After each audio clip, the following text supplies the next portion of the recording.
se acende no início da noite,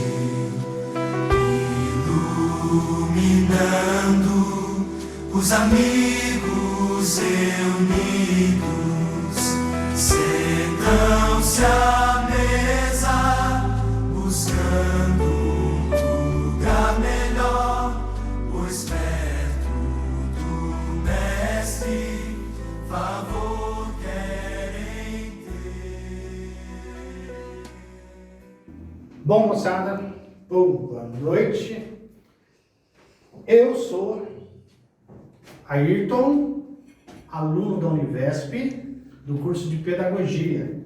E aquela que está lá atrás filmando é a Rosa, não é? Aluna da Univesp, também do curso de Pedagogia, e as demais colegas de faculdade estão nos vendo pelo Google Meet, né?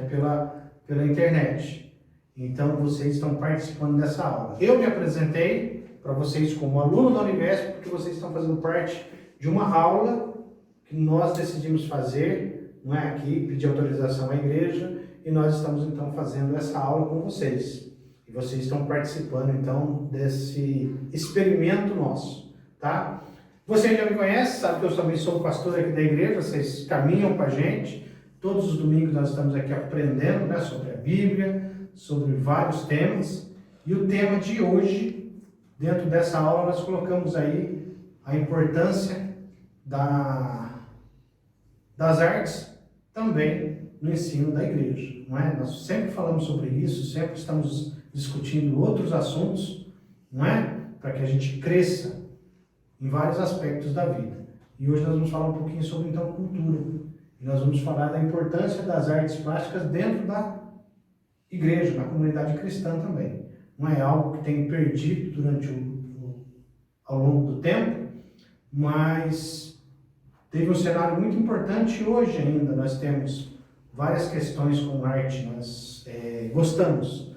Não é? Que quem tocar é uma arte, não é? Tocar um instrumento é uma arte. Né? Vocês tocam bateria, tocam violão, tocam teclado, tá tocando violão, daqui a pouco vai começar também. Enfim, né? A gente tem canto, tem coral, tem tudo isso. Mas também um pouquinho de artes, isso faz bem para a saúde, para a memória, para a cabeça. E eu queria falar hoje para vocês de um artista muito famoso mesmo, tá? Embora ele tenha vivido lá há 5 séculos atrás, mas suas obras alcançou até os dias de hoje. Então ele pintou um dos quadros mais famosos dele, Mona Lisa, tem a Última Ceia, a face de Jesus, né? Salvatore del mundo. E, enfim, vocês sabem de quem eu estou falando? Quem, Samuel? Leonardo da Vinci. Leonardo da Vinci, isso mesmo. Não é? E quando vocês viram isso aqui, o que vocês lembraram? Da ceia. Lembrou da ceia? Não é? Então, esse aqui é uma obra de Da Vinci que ganhou aí os séculos e a fama pelo mundo todo. Né? Então, todo lugar, todo mundo, alguém conhece ou já viu falar dessa obra. E eu vou hoje, então, falar um pouquinho sobre ele. Não é? Leonardo da Vinci, ele nasceu em 1452, né, em Anciano, uma pequena aldeia próxima à comuna de Vinci, que equivale a uma cidade. E ela está localizada lá em Florença, capital da região toscana, né? É uma região lá no centro da Itália. Então, se usava muito essa questão de onde vinha, de onde nasceu, né? Então, por isso que ele ficou conhecido como Leonardo da Vinci, não é? É igual quando nós falamos aqui na igreja sobre Paulo, né? O apóstolo Paulo, ele é conhecido como Paulo de Tarso. Tarso não era o sobrenome dele, todo mundo sabe. Tarso era a cidade onde ele nasceu, não é? E aos 17 anos, então, Da Vinci, ele se identificou com as artes. E ele, então, foi estudar, não é? Ele estudou, e a primeira obra que ele fez, como autoria, que ele fez sozinho, foi A Virgem do Cravo, né? Madonna del Cravo. Então, essa pintura foi aí que ele começou a ganhar espaço, ganhar fama, ganhar notoriedade no meio artístico, tá? E ele começou a estudar lá no estúdio de Andrea del Verrocchio, onde ele começa então a fazer imagens com argila, não é? Com terracota. Terracota é uma espécie de argila cozida, e ele começa então a sua carreira e vai ficando famoso, vai ficando conhecido. Até que ele, depois de famoso, então ele é chamado para fazer uma obra. E ao contrário do que muita gente pensa, não é um quadro. Não foi um quadro, essa obra não está exposta em nenhum museu, pelo menos na sua originalidade. Vocês sabiam disso? Não é? Então, o quadro chamado A Última Ceia, ela não está em nenhum museu. Ela foi criada dentro de um refeitório de um convento, não é? E ela então está lá. Então, na parede desse refeitório, ele fez essa pintura. E essa pintura levou cerca de 4 anos para ficar pronta. Então, ela é uma obra muito grande. Que tamanho que você acha que ela é? Não faço a mínima ideia. Não faz ideia. E você? E você? Será que é maior que essa parede? Hã? Isso, ela tem 4,60 metros, não é? Por 8,80. E ela então começou a ser pintada lá em 1495, não é? Existem divergências pelo tempo, né? Vários estudiosos do assunto divergem quanto a isso, mas o que se chegou mais perto aí é que levou cerca de 3 anos então para a obra ficar pronta. E ela então marca ali um ponto do estilo da Alta Renascença, não é? O Renascimento, onde buscaram colocar de novo a arte, né, no centro das coisas, porque a arte estava um pouco esquecida. E aí então eles começaram a buscar. Pronto, então tá aqui. Essa obra ela foi pintada numa parede lá de um convento, né, chamada Igreja Santa Maria della Grazia, não é? Que fica lá em Milão, na Itália. Quem encomendou foi o conde Ludovico Sforza, não é? Que pagou um alto preço, porque era muito caro, não é? Então, naquele tempo somente a alta sociedade que tinha acesso às pinturas, acesso a toda essa cultura. E hoje para nós está tão fácil, né? Porque você pode entrar aí através da internet e visitar um museu, visitar um lugar que está do outro lado do mundo. Essa obra, ela foi pintada então na parede de um convento. Esse convento passou por várias situações. Por exemplo, durante a Segunda Guerra, ele foi usado como paiol, lugar de guardar armas, guardar bombas, guardar tudo aquilo. Durante outra situação, ele foi bombardeado. E aí ele sofreu várias situações que veio a destruir. Então hoje, praticamente, a obra lá, do jeito que Leonardo fez, ela foi retocada, foi reformada várias vezes. E há um fato interessante que aqui não parece, porque isso aqui é uma réplica que a gente fez até para usar para os pequenininhos também aqui na igreja, não é? Mas na obra lá, vocês vão ver que aqui foi aberta uma porta. Então não aparece os pés de Jesus e de alguns dos discípulos aqui, porque foi aberta uma porta e depois foi fechada. Então lá na obra original ela tem uma porta assim, que depois nós vamos estar mostrando para vocês nos slides, tá bom? Mas o que chamou a atenção e por que essa obra ficou tão famosa? Será que esse quadro, será que essa pintura da Última Ceia foi a primeira a ser feita? Ou já havia quadros, pinturas anteriores a essa? Você acha, Mariana? Até chegar, principalmente o Leonardo da Vinci, antes de ele ficar famoso ao ponto da obra dele desse tamanho valer tanto, ele ganhou muita notoriedade através de outras obras. Então, com certeza. Mas a pintura retratando a cena de Jesus e os seus discípulos na Última Ceia. Vocês acham que já havia alguma obra assim, alguma pintura, ou essa foi a primeira? Já vi, eu acho. Você acha que já Conhecia havia? não, mas Não provavelmente conhecia, já mas tinha. já conhecia. Sim, já havia. Vários outros pintores, várias outras igrejas, até no próprio, um pouco depois lá da igreja primitiva, já havia pinturas assim. Mas o que ganhou notoriedade foi o quê? A ideia de fundo. Se você for pegar as gravuras, as pinturas feitas da última ceia, você vai ver que todos eles estão sem expressão, a mesma expressão, todos olhando em linha reta, não é?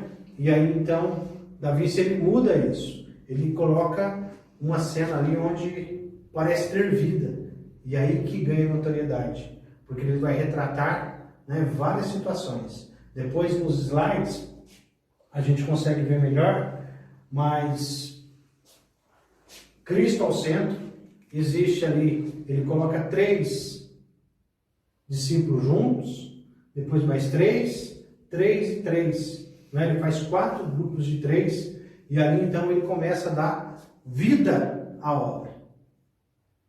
E aí você vai ver muito interessante. O que Pedro fez na noite em que Jesus foi traído? Quando vieram prender Jesus lá, lembra? Que veio um soldado, servo do sacerdote, veio prender Jesus. O que Pedro fez? Lembra? Malcom? Foi pergunta do quiz bíblico. Lembra de Malcom? O que Pedro fez com Malcom? Cortou a orelha de Malcom. Então nós vamos ver que no quadro, Pedro está segurando uma faca. Não é? O que Judas fez na noite, na hora que acabou a ceia? O que Judas fez na última noite de Jesus? Trocou Jesus por moedas de prata. Então, a traição, não é isso? Então, nós vamos ver que ali na cena, o próprio Judas, né? Ele está segurando, aqui ele derruba um sal. Quando nós vemos o saleiro que caiu, aquilo é presságio, né? Ele coloca ali como algo ruim ia acontecer, não é? E Judas, então, aconteceu com ele assim naquela noite, ele traiu Jesus, então, mostrando a face. E a cena é bem essa. Quando Jesus disse, né, que um deles trairiam ele naquela noite, aí começa aquelas perguntas. Seria eu, mestre? Ou seria eu? Ou seria eu? E Jesus vai dizer, aquele que molha, né, o pão, come comigo, é o que vai me trair. E aí então a gente consegue ver toda essa expressão na cena que Da Vinci ele pinta, não é? Ele passa. Então a obra começa ali com ele ganhar notoriedade, por quê? Por causa das expressões. Então nós vamos ver os discípulos conversando. Por exemplo, Pedro pergunta a João, está lá relatado nos evangelhos, não é? Pedro pergunta a João, o que o mestre diz, quem é? E aí então a gente vai ver toda essa cena. Então ali muda completamente, né? É um tempo onde muda completamente a obra de arte, porque antes era só retratada as faces, retratadas sem expressão. Davi, ele coloca tudo isso. E aí notem que todos eles estão ali numa espécie de discussão, numa espécie de tentando entender o que estava acontecendo. Nós vamos ver que alguns estão assustados, né? Alguns ali, a face, o semblante é de não saber o que está acontecendo, de susto. Porém, Jesus no centro da pintura, no centro da obra, ele está com um semblante calmo, tranquilo, sereno, sem se abalar com o que está acontecendo. Então é interessante que a gente pode ver durante essa pintura também, não é? A própria divindade, vamos dizer assim, a própria serenidade, soberania de quem está no controle de tudo aquilo que está acontecendo. Então, os discípulos de Cristo, isso mesmo, Maria, os discípulos de Cristo, eles ficam todos sem entender, né? E aí, então, ali muda toda essa questão. Então, Davi, ele foi uma pessoa que ele mudou o aspecto na cultura, na arte, onde ele coloca expressão. Então, nós conseguimos olhar para as obras de Leonardo da Vinci e entender. Parece que ela conversa com a gente começa a entender tudo o que está acontecendo ali, não é? Porém, ficou tão famoso, mas tão famoso, não é? Que essa pintura, esse quadro, ele entrou até em várias questões de filme. Existe hoje que ele tem mensagens subliminares, que ele quer dizer, tem um código secreto, e aí dentro disso tudo, né, teoria da conspiração, tem tudo, mas eu creio, né, que quando Leonardo pintou ele fez essa obra, ele usou aquilo que ele tinha, né, de mais tecnológico, no momento de mais avançado, e sem contar a sua genialidade diante de tudo. Então ele pega traços retos, né? Algumas situações foi colocado e foi feito até que cada ponto da mesa, cada ponto dos discípulos, né, de Cristo forma uma nota musical, até uma canção, não é? E outras situações, né, da teoria das conspirações aí, daquelas coisas todas, onde diz que não é João, mas Madalena, Maria Madalena, que está ali do lado de Cristo, e que ela que debruça a cabeça, enfim, que era um rosto feminino, mas eu não vejo nada disso dentro daquilo tudo. O que Leonardo quis passar realmente foi aquilo que ele enxergou, né, dentro daquilo que se conhecia e dentro da cultura da sua época. Porque se nós formos olhar também a própria cultura, né, hebraica, de onde Jesus veio, lá da Palestina, de onde aconteceu tudo aquilo, a gente vai ver que lá não tinha cadeira, eles estavam deitados, não é? Então é totalmente diferente. Mas dentro daquilo, na cultura renascentista, ali na Itália, naquele tempo, ele pintou essa obra levando em conta tudo isso. É lógico que ele vai usar ali, né, a aritmética, ele vai usar as cores, ele vai usar a questão de profundidade, mas relata para a gente aquilo que realmente é. Agora, eu queria falar para vocês por que o nosso grupo lá da faculdade decidiu trazer esse tipo de aula, né, contar essa história para vocês. Até porque nós, evangélicos, não somos habituados a ter várias pinturas, né, todas essas questões. Mas isso não é errado, a igreja ter, não é? Isso não é errado. Pelo contrário, tem uma história por trás disso, o porquê que aconteceu.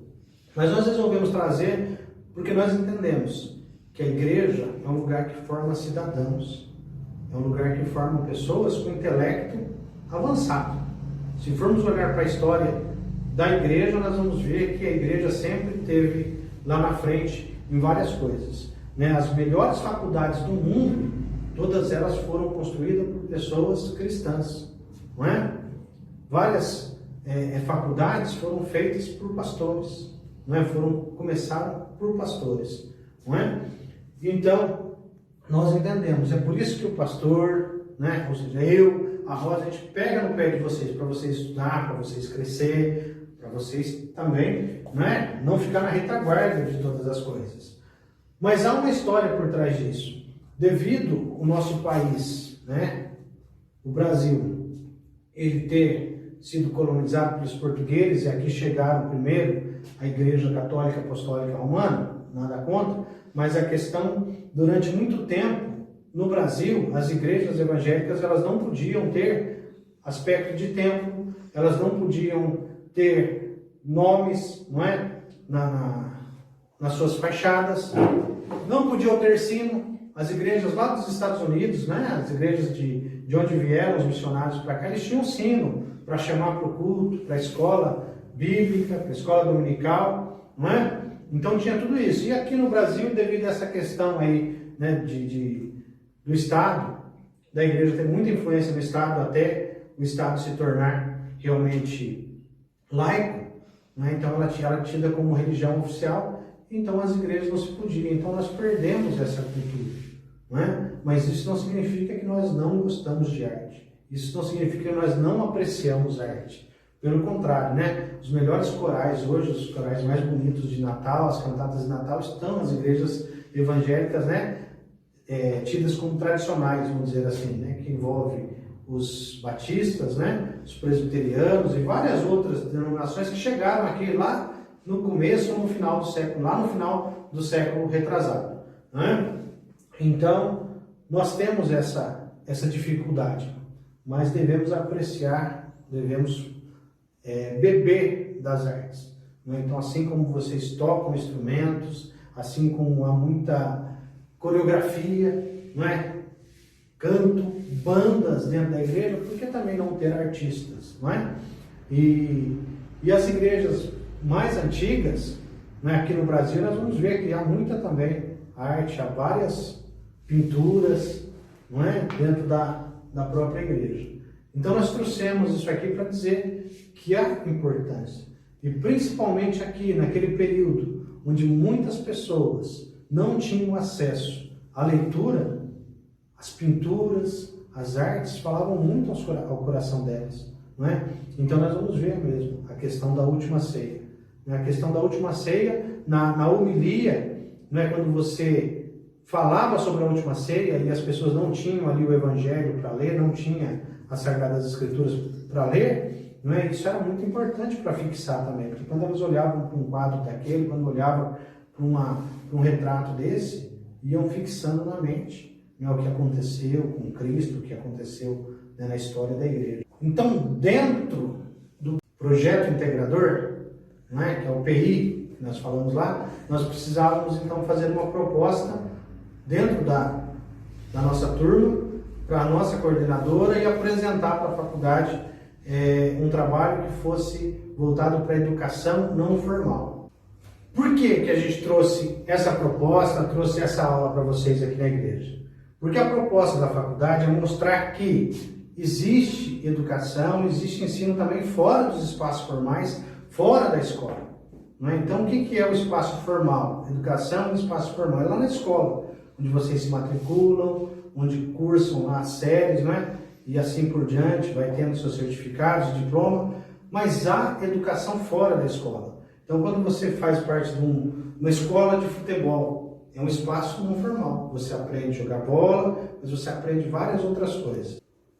Então, quando vocês vão para uma escola de futebol, aprende várias outras coisas, aprende o companheirismo, aprende a compartilhar, aprende a conversar. Quando vocês vão ao museu, quando vocês vão ao zoológico, não é? Enfim, tudo aquilo que a gente faz, a gente aprende, não é? Quando vocês vêm à igreja, vocês aprendem. Aqui também é um espaço não formal, mas quanto aprendizado a gente tem aqui, não é? Quanta participação, quanto conhecimento a gente adquire nas conversas, na escola dominical, nos cultos, enfim, não é? Isso aí é cultura, isso é aprendizado. Então a proposta lá da faculdade, da Univesp, é mostrar que existe educação fora das quatro paredes lá da sala de aula, tá bom? Então, todo lugar é lugar de aprender.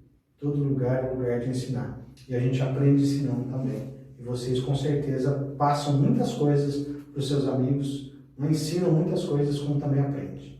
Tá bom? Então, eu creio que era isso que a gente tinha que passar para vocês. E vamos estudando aí. E depois, nós precisamos lembrar que eu preciso saber o que vocês aprenderam na aula. Então, nós vamos fazer um quiz pelo Google Meet, tá bom? Então nós vamos fazer uma reunião lá no Google Meet e nós vamos fazer um quiz de perguntas sobre a vida, sobre a obra, sobre a última ceia, tá bom? E aí aquele que participar vai ganhar uma caixa de bis. Então vamos lá, vamos ver se vocês aprenderam alguma coisa. Vamos ver o que vocês conseguiram captar. Onde a obra está? Um convento. Em Milão. Tá. Foi pintado na parede do refeitório de um convento. Na parede do refeitório de um convento. Isso. Tá. Quanto tempo demorou para se fazer a obra, em média? 3 anos. O quê? 3 anos. 3 anos? Então tá bom, vamos ver aqui mais alguma coisa. E é um quadro, né? Ela é pequenininha. Quem sabe o tamanho da obra? Quem aprende? 4,60 e 8,80. 4,60 e 8,80? É. Parabéns, é isso mesmo. Então pronto. Agora, Samuel, você não respondeu nada. Você quer falar alguma coisa sobre a aula? Alguém quer falar alguma coisa? Pode ser você mesmo? Então pode tirar para poder... Quero falar que eu não sabia o tamanho da obra, não sabia onde Leonardo da Vinci tinha nascido e não sabia onde ela estava hoje em dia. Ah, que legal. Que bom. E o que mais? E, tipo assim, eu não sou aluno só da igreja, eu não só aprendo só da Bíblia, mas sim de coisas diferentes. Muitas coisas diferentes, né? Uhum. E eu creio que tem sido assim, né? Aqueles quiz que a gente tem de quinta-feira, ele é muito bom também, a gente aprende tanta coisa, né? Você aprendeu lá onde está o maior vulcão, né? A gente aprende tanta coisa. Enfim, gente, igreja é um lugar de aprendizagem também, de educação, né? E essa então foi a proposta, a gente ficou muito feliz, né, com a participação de vocês, com a diretoria da igreja entendendo que é algo bem importante e pretendemos continuar assim, né? E quem sabe fazer desse espaço não formal, quem sabe um dia também ter aqui um espaço formal, não é? De educação, quem sabe aqui saia muitos professores, como já saiu tantos na história do cristianismo, tá bom? Muito obrigado, tá? Agradeço aí de coração a colaboração de vocês.